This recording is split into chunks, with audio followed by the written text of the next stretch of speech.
of the greatest mysteries of mankind is where did we come from? Scientists and philosophers alike have pondered this elusive question and put forth many explanations. But in truth, no one really knows. Good evening. I'm Charlton Heston. In their search for answers, scientists gather evidence and develop theories based on what they observe. But sometimes evidence turns up that completely contradicts this. Footprints resembling modern man's were discovered in Texas, side by side with dinosaur tracks. Does this mean that man lived millions of years ago, at the time of the dinosaur? These 70-ton blocks were somehow transported to the Peruvian mountain temple of Ollantaytambo. The only source of this red granite is 5 miles away on the peak of another mountain. Ancient maps have been discovered which correctly depict the continent of Antarctica centuries before it was discovered by Europeans. Some claim this is evidence of a technologically advanced culture that existed before recorded history began. Tonight we'll examine these and other controversial findings to see if what we're being taught about the origins of man is supported by the evidence. We'll meet a new breed of scientific investigators who claim that the history of man on this planet may be radically different than what is accepted today.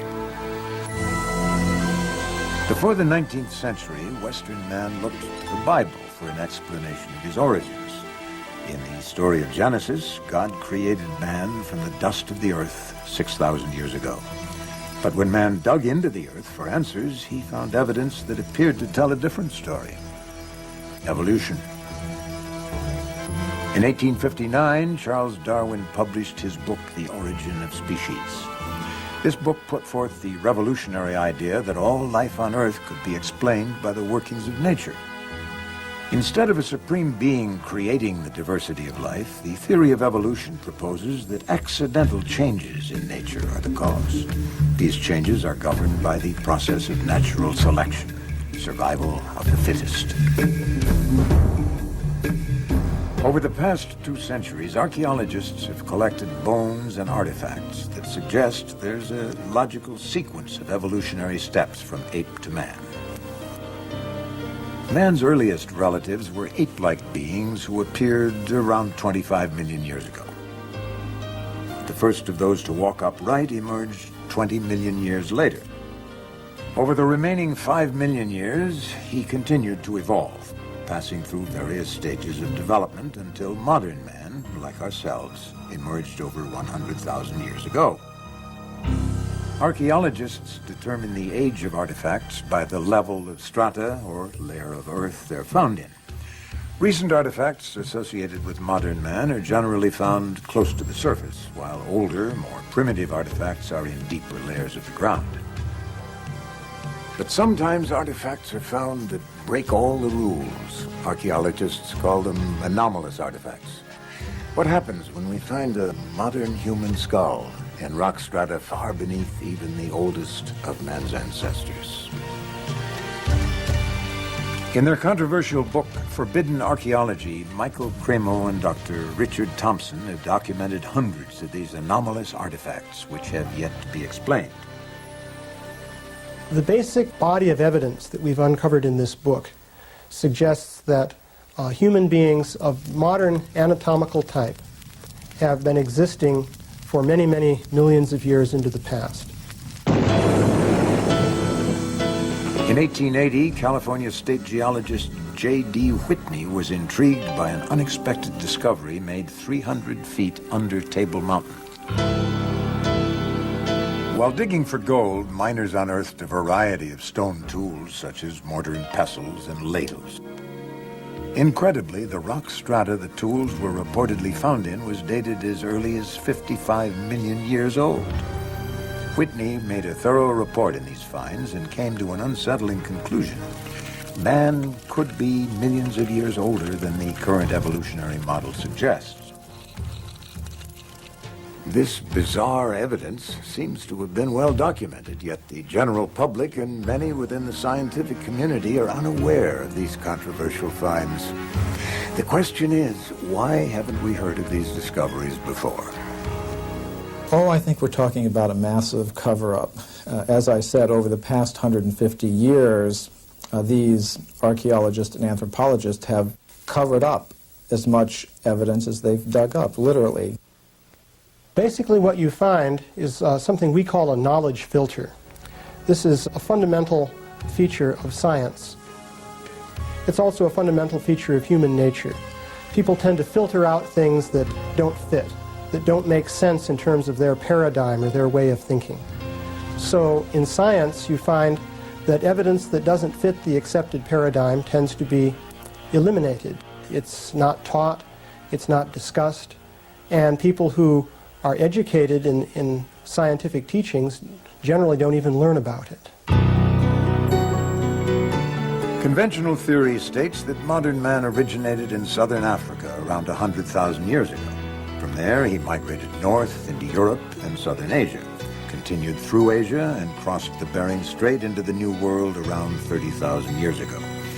He then came down through North America and finally arrived in South America around 15,000 years ago.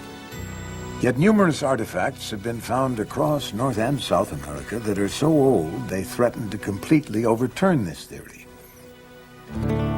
According to geologist Virginia Steen McIntyre, she was silenced at the height of her career because of her determination to report the facts.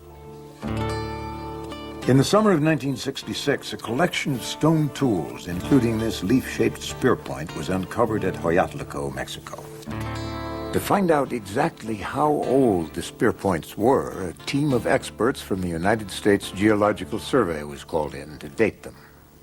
When we first began to work on the Hueyatlaco site, we thought we had an old site. This was back in '66, and we thought it was perhaps 20,000 years old, and at that time that was considered a very old age for the site.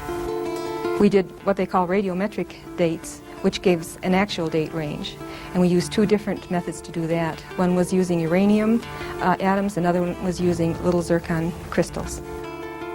When we finally got the dates and all the different methods we used to date it, it came out to be 250,000 years old. To tell you the truth, I would have been happy with a 20,000-year-old date. It would have made my career. It was very old for the time, but it wasn't so old that it was that controversial. People can take 20,000-year steps. They can't take steps that are over 200,000 years at one time. And I was rather naive. I thought, okay, we've got something big here, but I'm just going to stick with the date. We've got the information, we got the facts, let's get the facts out and go on from there. And I didn't realize it was going to ruin my whole career.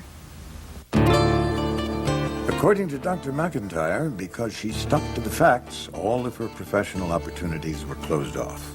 She's not worked in her chosen field since. The site was closed and permission for further investigation was denied forever.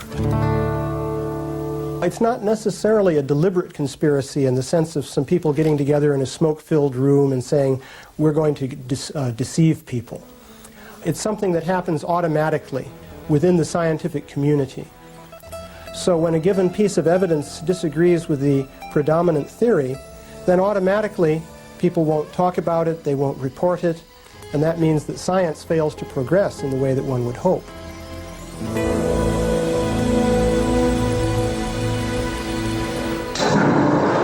Dinosaurs left their tracks on this riverbank 100 million years ago. Did humans walk here at the same time? Next, a man who claims these prints are proof that humans lived with the dinosaurs. Ever since dinosaurs were first discovered in the 18th century, they've fascinated people of all ages. The Tyrannosaurus rex stood over 30 feet in height. He's considered the most ferocious predator ever to walk the earth. A brontosaurus grew to the length of 3 city buses. He weighed more than 90 tons. The reign of the dinosaur ended, according to one theory, when a giant meteor crashed into the earth with the force of thousands of hydrogen bombs. A cloud of dust was raised, which blocked the sun for years.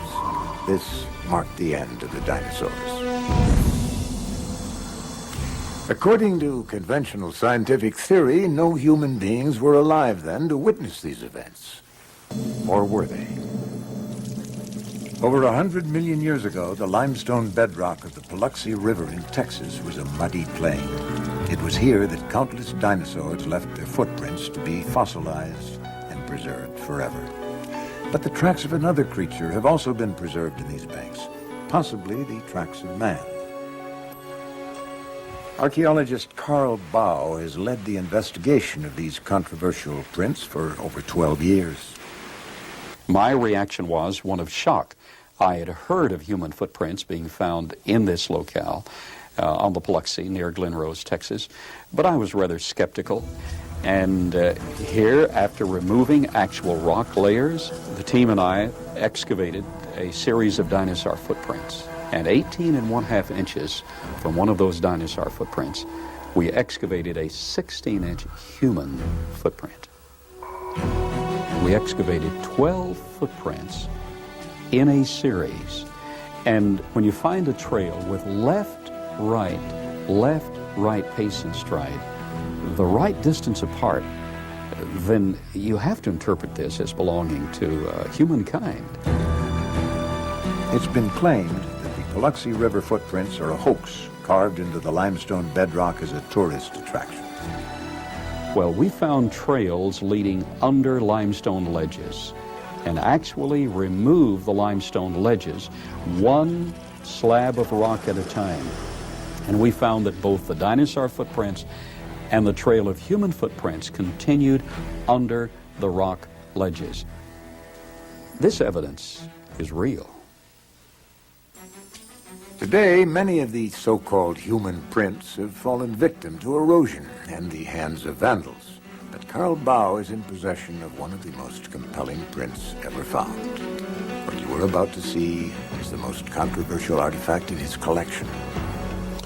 I first saw the Burdick print on my initial visit to Glen Rose in 1984. My impression at that time was that it was too perfect.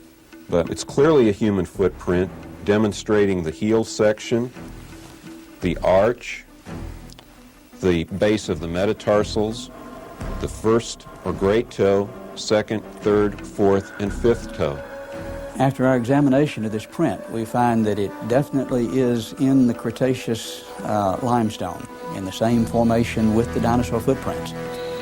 Here we're looking at a cross-section, and we can see very obvious following contours under the great toe, and actually structures under each one. Where we see the calcite inclusion, the force was concentrated and produced these load-bearing structures, which are exactly what geologists look for. We have eliminated the idea that it's carved. It definitely is original impression in the sediment. This is said to be the fossilized finger of a human being. It too was reportedly found in the same strata as the dinosaur tracks, dating to over 100 million years old. It had what appeared to be a nail, what appeared to be a cuticle, a taper, a humanoid shape. After I saw the CAT scan, there was no longer any room in my mind for doubt. This scan shows the shape of the finger, it shows tissue beneath the skin of the finger, it shows the bone, it shows the joints, it shows a ligament. That tells me this is a human finger. The limestone layer that preserved these artifacts is reportedly dated at around 135 million years old. Yet, as we saw earlier, objects have been found in rock strata much older than this. In Klerksdorp, South Africa, hundreds of metallic spheres were found by miners in Precambrian strata, said to be a fantastic 2.8 billion years old. The controversy centers around the fine grooves encircling some of the spheres. Lab technicians were at a loss to explain how they could have been formed by any known natural process. According to the curator of the Klerksdorp Museum, Rolf Mars, these spheres are a complete mystery. They look man-made, yet at the time in Earth's history when they came to rest on this rock, no intelligent life existed. They're like nothing I've ever seen before. Author-researcher David Hatcher Childress has written numerous articles on the coexistence of humans and dinosaurs. I think that one of the solutions to the paradox of dinosaurs and people together, and the vast discrepancy in time, the whole timeline of millions of years versus only thousands of years, can be explained in a cataclysmically geological view of the past, where rather than geological events taking place over millions of years, they take place more quickly, and what is a million years on a geological time scale is in fact only, say, 1,000 years. And therefore it's going to bring all this dating much closer to us and make it possible so that in a scientific way, man and dinosaurs can have existed together in the past, and in fact, dinosaurs can still be alive today in small numbers in remote areas of the world. For instance, in 1977, a Japanese fishing boat off New Zealand brought up out of the water the carcass of what appeared to be a plesiosaur, an animal that should have been extinct for millions of years. Although the authenticity of this photograph has never been disproved, skeptics have claimed it's merely the body of a decomposing shark. We've seen a broad range of evidence, some of it highly speculative, but there are enough well-documented cases to call for a closer look at the conventional explanation of man's origins, the theory of evolution. England is the birthplace of evolution's first champion, Charles Darwin. Darwin's theory of evolution proposes that simple life forms, or species, evolve into more complex species by accidental changes over long periods of time. For example, given 5 million years, an ape can evolve into a man. Since Darwin's time, his theory has become central to our understanding of how man came into existence. It's almost universally accepted today. But according to science investigator Richard Milton, Darwin's theory of how man evolved from the apes has some critical problems. The building behind me is London's Natural History Museum. It looks rather like a cathedral or a church, and in a way that's what it is. It's a kind of temple to Darwin's theory of evolution. People come to museums like the Natural History Museum to get answers to their question, have we evolved from apes? Do humans and apes share a common ancestor? And to look at an exhibit like this, you'd think that question had been answered decisively yes. But the answer is far from decisive. In fact, this representation is an interpretation of the fossils, the interpretation of one group of scientists. There are other interpretations, but you won't find them in this museum or any other museum in the world. In the model of the evolutionary tree, man and apes are said to share a common ancestor. However, evidence of that common ancestor is highly contested. That's why it is still called the missing link.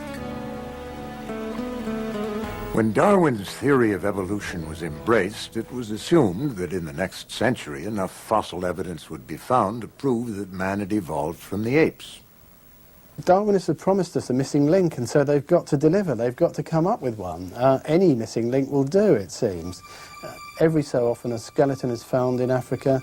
Its discoverers describe it as being the missing link. The headlines come and go, and then later on, that skeleton, those bones are reclassified either as human or as ape. And so far, the missing link is still missing. One of the most classic examples of this is the story of Java Man, discovered by Eugene Dubois in 1892. Dubois discovered a very primitive-looking ape-like skull cap, and he discovered this thigh bone about 40 feet away. He said, well, obviously they must belong to the same creature. And that creature walked erect like a human being and had an ape-like skull, so that must be a missing link, the Pithecanthropus ape man. So maybe you had a big ape and a human being living together in Java about 1 million years ago. The important point to make about the Java man discovery is that it's based on a speculative leap in which two pieces of evidence are put together in a way that's not really warranted. At the end of his life, Dubois realized that the skull cap belonged to a large ape, and the leg bone was from a man. Nevertheless, Java Man was prominently displayed at the Museum of Natural History in New York until 1984. Since then, it has been removed. Today, museums all over the world display models of yet another skeleton they call the missing link, the common ancestor of both man and ape. Lucy, the famous Australopithecine, discovered by Donald Johanson. He says she was very human-like, but I was at a conference of anthropologists where many of them were making a case that she was hardly distinguishable from an ape or a monkey.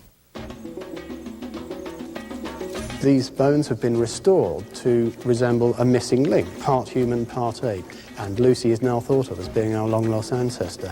But this is merely an interpretation, the interpretation of one group. Those same bones can be, and they have been taken by scientists, and identified as simply an extinct ape. Nothing to do with us at all.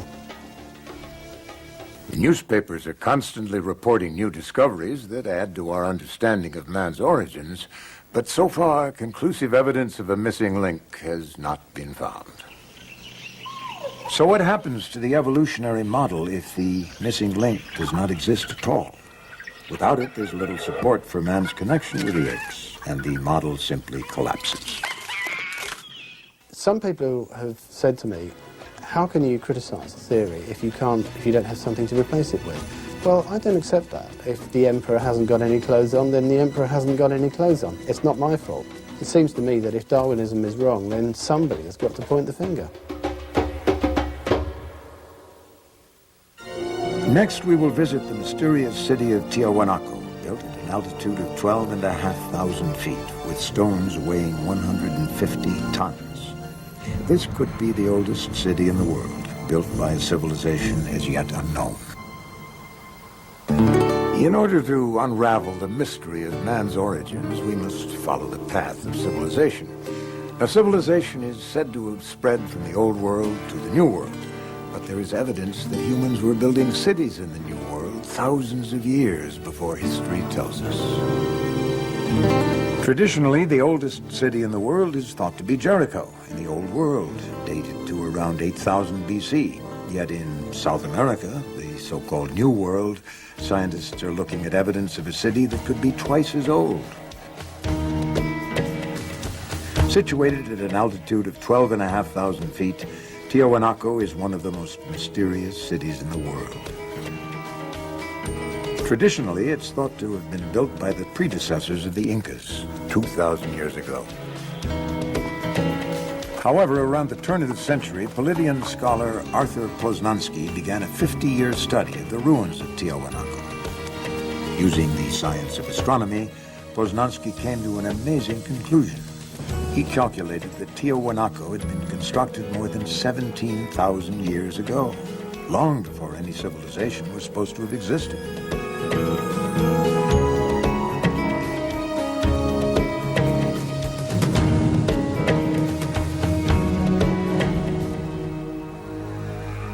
Poznański called this fabulous city the cradle of civilization. Even though the accuracy of Poznański's measurements were confirmed by engineers, his conclusions about the age of Tiahuanaco have never been accepted. Neil Steedy, a Mesoamerican archaeologist, decided to reopen this controversial investigation. I met with Dr. Oswaldo Rivera, who is head of Bolivian archaeology. The doctor, though he disagrees with Poznański's findings, was more than willing to help in every way possible so that we could retrace Poznański's steps. Neil visited Dr. Rivera's newest excavation site, the Acapana Pyramid. Today it's mostly in ruins, but the base is miraculously preserved and still testifies to the advanced capability of its builders. The facing stones of this site are perfectly set with no mortar. We took a needle, and that needle we tried to insert at every point along the joint, and the needle couldn't be inserted. A perfect cut. One of the most baffling questions for Poznański was why they built Tiahuanaco with such precision. This, he felt, was an important clue to the age of the structure. Now, the ancients constructed the site with astronomical alignments in mind. As the sun rises each day, it moves along the horizon and arises in a different spot. To measure this movement, they built the temple itself as a giant clock to tell them how the progression of the sun was proceeding. And we can use those same astronomical alignments to date the site. Poznański observed that on the first day of spring, the sun rose exactly in the center of the temple, through the archway. Based on the layout of the temple, he deduced that on the first days of winter and summer, the sun should rise directly over each of the huge cornerstones. But he found this was not the case.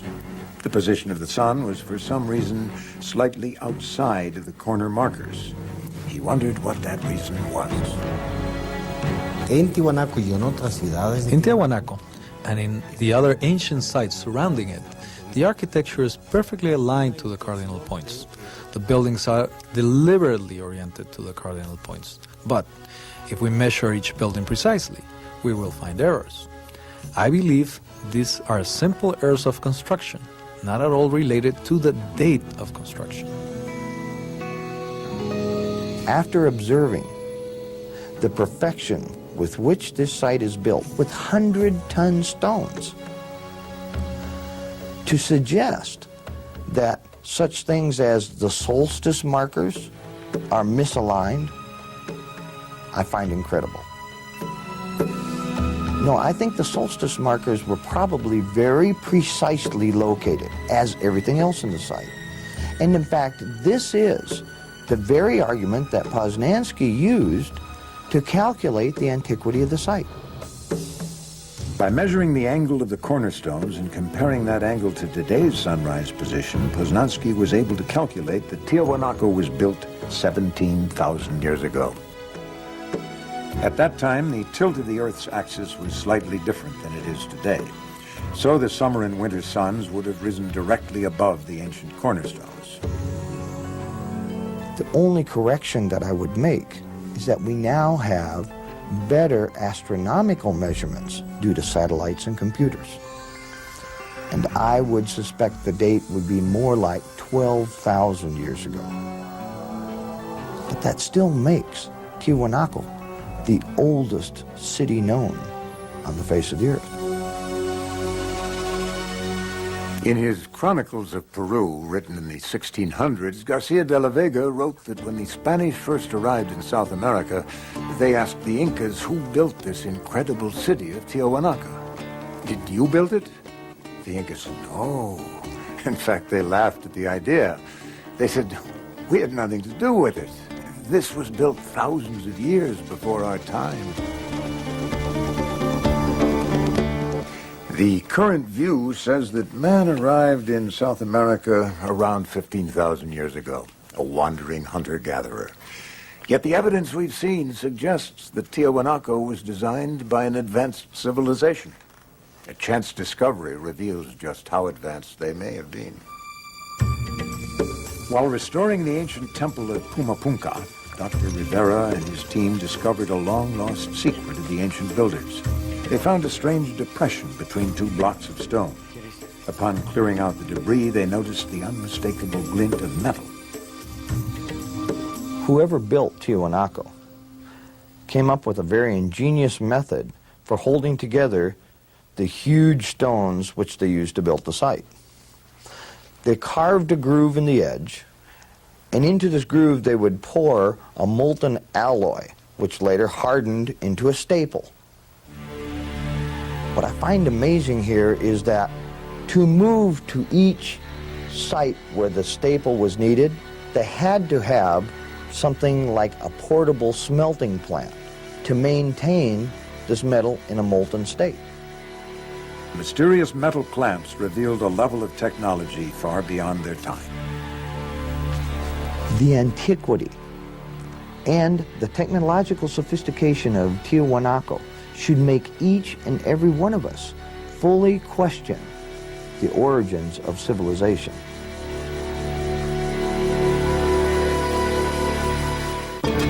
Where did the ancient Tiahuanacans learn this complex process? The answer may lie halfway around the world at one of man's most mysterious monuments, the Great Sphinx of Egypt.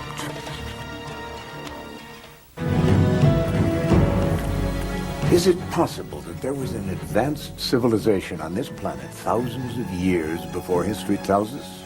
Investigative journalist Graham Hancock considers this to be a very real possibility. He has dedicated 9 years of his life to tracking down the evidence. This monument is one of a category of monuments from all over the world. These monuments have certain things in common.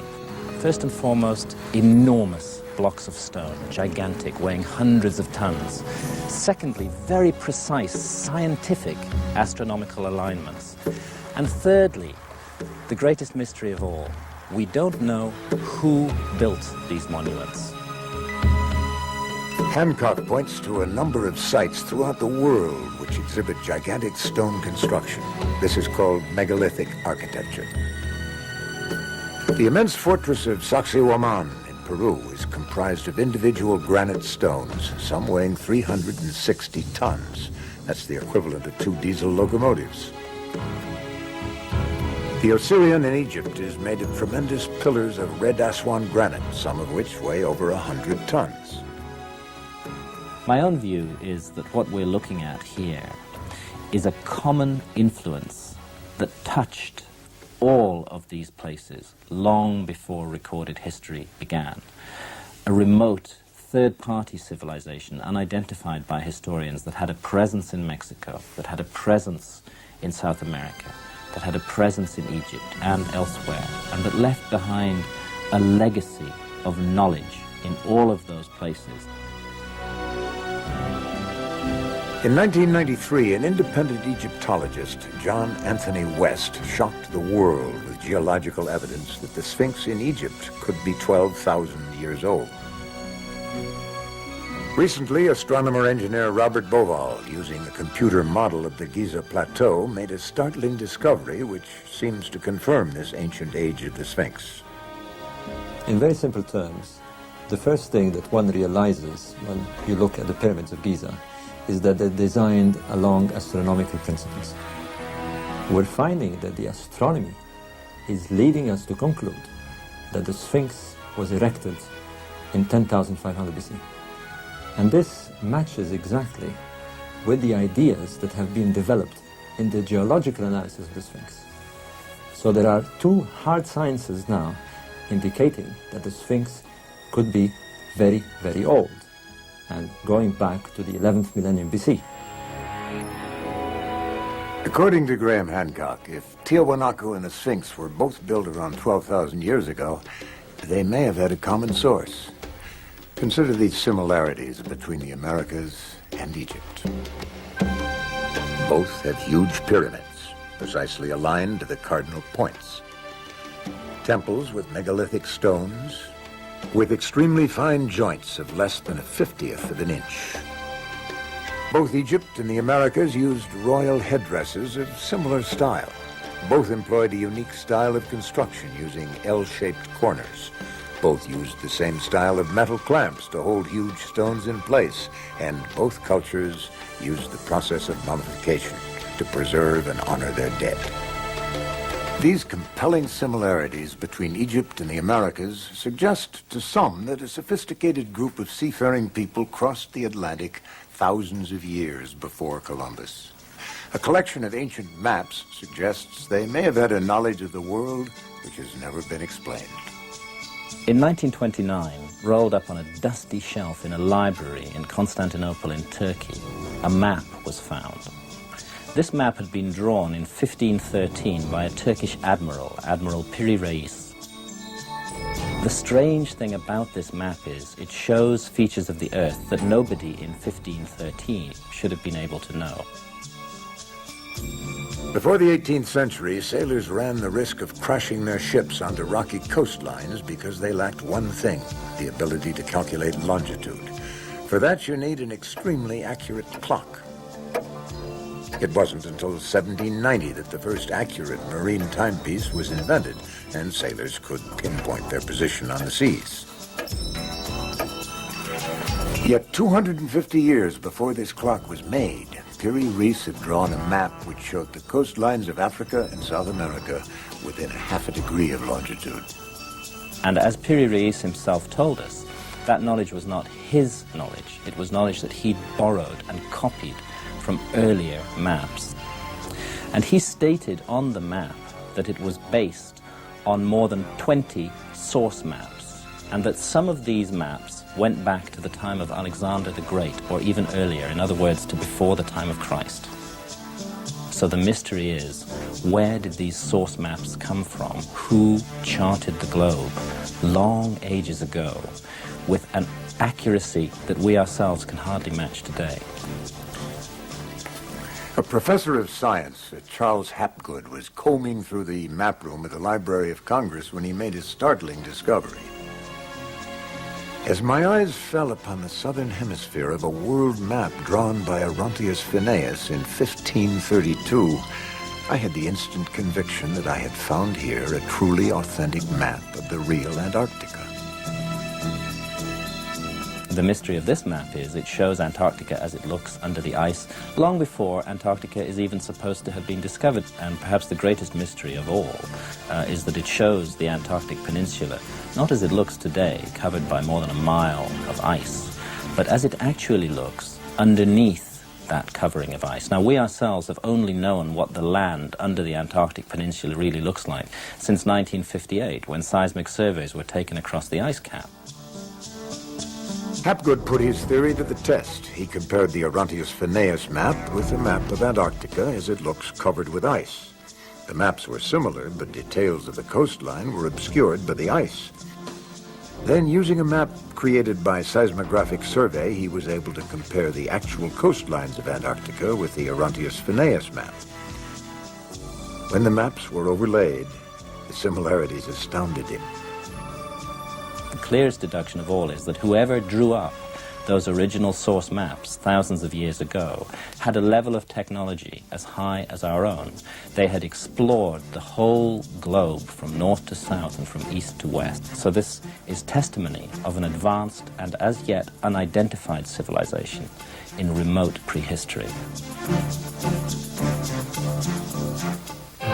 A woolly mammoth was frozen so quickly that its last meal of buttercups remained fresh in its stomach for thousands of years.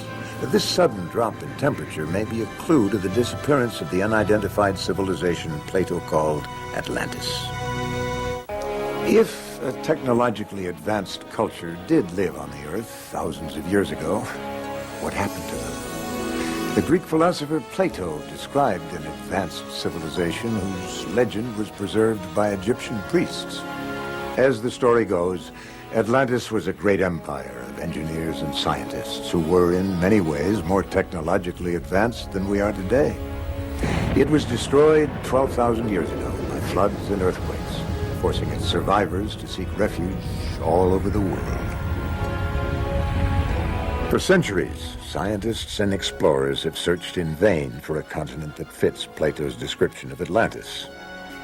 So far, no sign of this vast island empire has been found. Some say it sank into the Atlantic Ocean. Others say it was destroyed by the volcanic eruption of Thera in the Mediterranean. But researcher Rand Flemath believes he's found a location that no one else has ever considered. Atlantis, he says, is buried under 2 miles of ice. Up until now, the search for Atlantis has been restricted to 2 bodies of water, the Mediterranean Sea and the North Atlantic.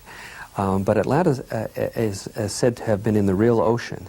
And we now understand that the world has only one ocean, the world ocean. In the middle of that ocean is Antarctica. It's right smack in the middle, and this is where we believe that the mapping of the Earth took place. It's most famously known as Atlantis. Today, Antarctica is a frozen wasteland, virtually uninhabitable. According to geologists, it's been buried under ice for almost 2 million years. How could any civilization have thrived there only 12,000 years ago? A surprising discovery in Siberia may hold the answer. In 1977, a Russian bulldozer operator noticed a block of muddy ice containing a curious dark mass. On closer inspection, he was amazed to see the contours of a small elephant-like creature. He had discovered a perfectly preserved woolly mammoth. In a kind of zone of death all over the northern hemisphere, northern Siberia, northern Canada, we find the frozen carcasses of hundreds of thousands of large mammal species, mainly mammoths, but also woolly rhinos and other creatures of this kind. And when their stomach contents are examined, as they have been, they're found to have been grazing on warm weather vegetation, and yet they're now positioned extremely close to the North Pole. The only theory which really explains this mystery is the theory of crustal displacement, that the land that they were on was shoved into a much colder climate very suddenly. Professor Charles Hapgood was fascinated by the fact that thousands of animals could be frozen completely in a brief moment of geological time, and that ancient maps of Antarctica suggest that it too was frozen over very quickly. For Hapgood, this could only be explained in one way, that entire continents could rapidly change positions on the planet. About 12,000 years ago, there was a displacement of the Earth's crust. The entire outer shell of the Earth moved something like 2,000 miles. And when the Earth's crust shifted, all of Antarctica is encapsulated by the polar zone. And at the same time, North America is released from the Arctic Circle and becomes temperate. So we have ice melting in North America, ice forming in Antarctica. When Professor Hapgood first proposed this theory, it was met with silence from the scientific community, with one notable exception, Dr. Albert Einstein. I find your arguments very impressive and have the impression that your hypothesis is correct. One can hardly doubt that significant shifts of the crust of the Earth have taken place repeatedly and within a short time. This controversial theory is based on a well-accepted fact. The individual continents have been slowly drifting apart for millions of years. This is possible because the outer crust of the Earth floats upon a semi-liquid layer. Hapgood's theory of crustal displacement takes this principle one step further. It states that the entire crust of the Earth can shift in one piece, like the loose skin of an orange.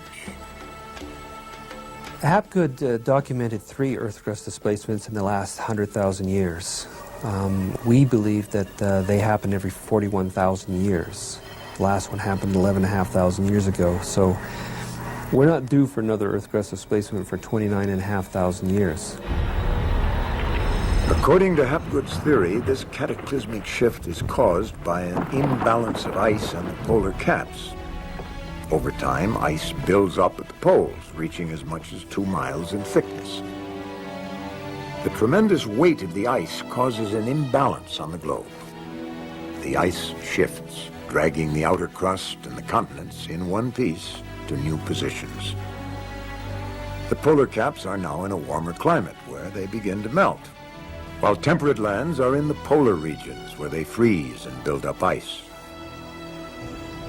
If Hapgood's theory is possible and land masses can suddenly shift 2,000 miles, it might explain how an entire continent and its people could have been lost to history.